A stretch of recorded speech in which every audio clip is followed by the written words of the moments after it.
ดีสบายดีวันนี้พบกับคุณแน่และคุณอาจก็ตื่นเต้นร้ายเพราะว่าห้องเรียนเฮาไกลเปิดแล้วเนาะก็วันนี้อยากส่วนร้านมาห้องเพลงที่มีชื่อว่า You are my sunshine You are my sunshine เนาะแล้วก็ sunshine ก็เป็นชื่อห้องเรียนเฮาแล้วก็อยากส่วนมาห้องเพลงนำกันก็เครื่องดนตรีที่คุณแน่ลินมือนี้ก็คือนี่คุยเนาะหรือว่าภาษาอังกฤษเอิ้นว่า recorder แล้วก็คุณอาจเป็นเครื่องดนตรีหยังหูบ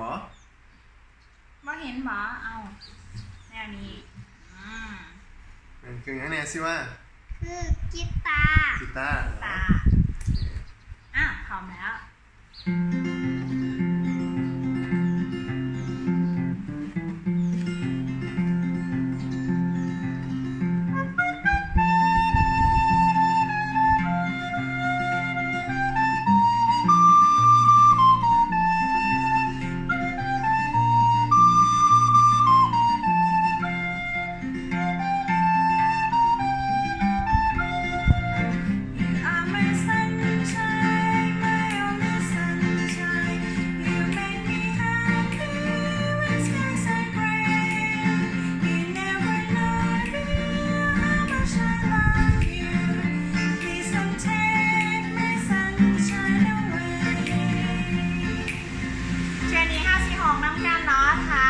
ร้านจือเนื้อเพลงได้ดีกว่าหาบ่เห็นก็สามารถหาได้ในอินเทอร์เน็ตเนาะคิดว่าร้านสีห้องได้ค่ะสีห้องนำกันอีกเช่นนึง